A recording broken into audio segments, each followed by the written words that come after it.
Rabbi, Rabbi, Rabbi. Question of the day, please.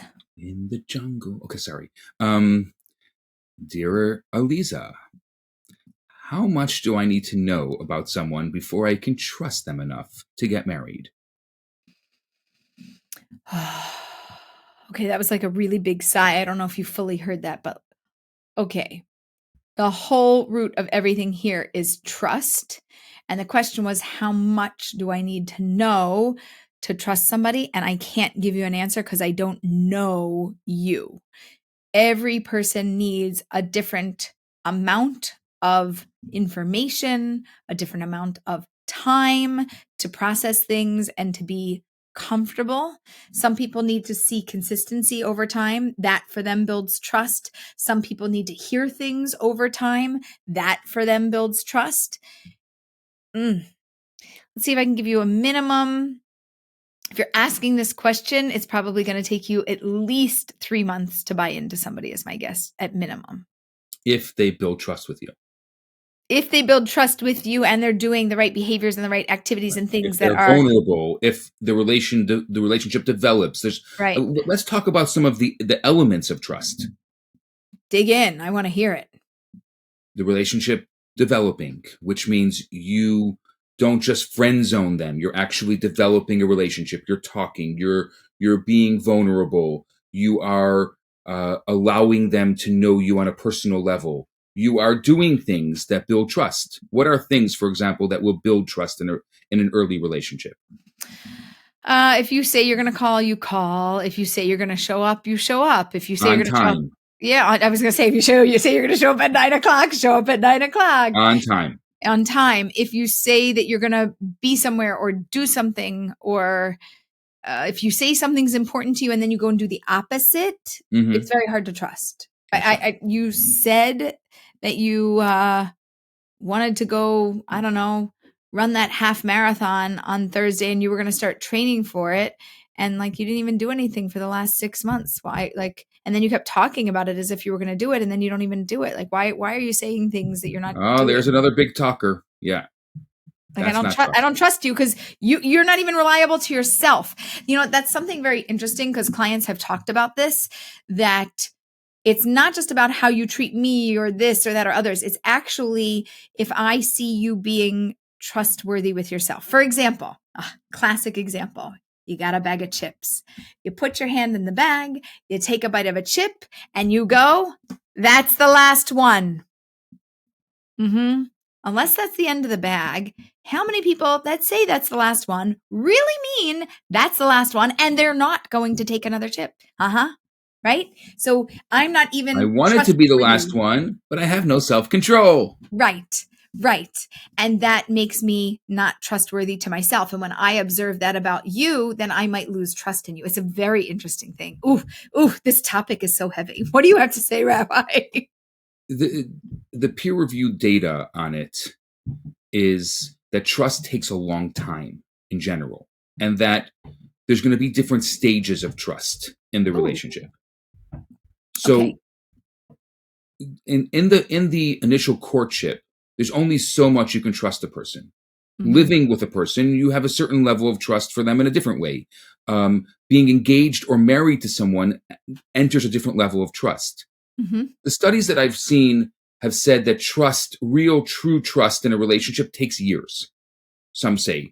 Some of the studies have said 3 years, 4 years, 7 years. Can I assume that you're not advocating A, that they should live with each other because you're a rabbi, and B, that they shouldn't be dating for 3 to 4 years? Can I assume that well, actually, the data shows that you can be dating for 3 and 4 years, but your trust level will not grow.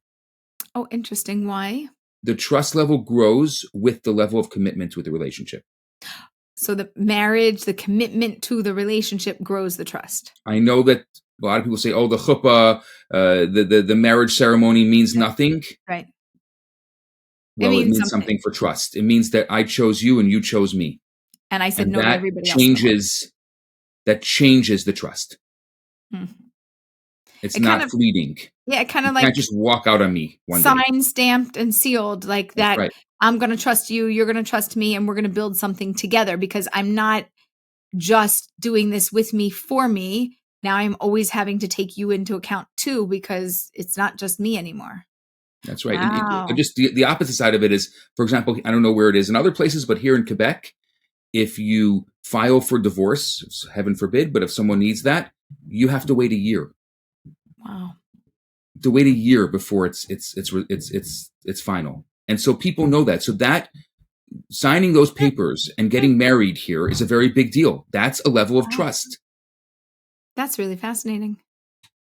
That's really good. I kind of like that also, because I've seen so many couples get back together even after they've gotten divorced, and then I've seen couples get remarried, and Well, there's here, they actually have data here about people filing for divorces. I don't know what it is offhand, but there is some stat. huh. People filing for divorces and then not going through with it because over the year they were able to work it out.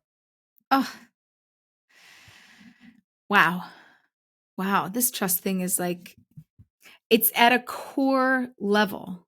Is it Maslow's hierarchy? There's like 5, 7 levels, right? And then safety, security, trust is like, we have like our physical needs in this world, and then like the next level up is literally trust, safety, Well, security. Isn't that in that the reason why it's so core, I don't remember Maslow's hierarchy offhand, but the reason why it's so core to to relationship is because relationships cannot thrive without it.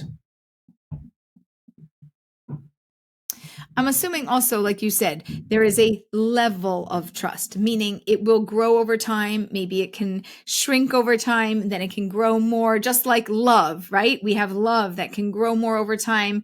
We can feel less of it, but there's like a waxing and a waning, but that we're always trending upwards, that there's always a Yeah. growth chart to it. And there's often people who the relationship needs the next level. I call it dating to death, right? Where you date it and then the relationship kind of fizzles away because you got to a point where your trust, okay, I got it. And now what's Yep. next? Yep. And that's trust. Trust creates that, Mm. where we're so comfortable with each other that now we need to grow the relationship and it needs to go to the next level.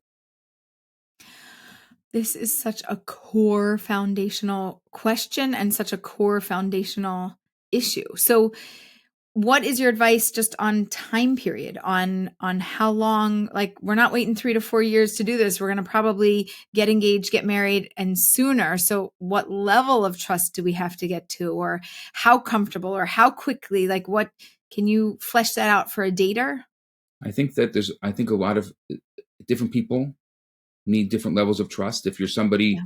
who is a more secure person within yourself, maybe you'll need less time. If you're less secure within yourself, maybe you'll need more time. If you're uh, if you're someone who generally is a not trusting person, it's going to take you a little longer. Right. And I'm assuming if anybody has trauma around trust, or somebody who's broken their trust, at least double the timeline. Whatever it normally feels like it would or should take, that it will probably take at least I twice would as even long. say you may have to triple it. Wow. It's just a reality. It's a reality, and it's okay. And you know what? You can also say that to your person. Mm, that's helpful You to can know. say, like, Takes me longer to it trust takes me somebody to longer to go that connection. trust. Right. And it's not you. It's not you. It's me. But it's not you. It's really me. Here's my Right. history. Here's what's going on. And this is why it takes me longer. Yeah. Oh, I'm feeling like very heavy. I feel like I need to read a book on trust. So I'm going to give a blessing to the person who wrote this question in, and to say, this listener, thank you so much for writing to us. Give you a blessing that you should begin to see and feel the signs of trusting somebody. As your relationship grows, so should that trust grow. And in the right time, at your comfort level, you should be able to move towards the chuppah. Amen.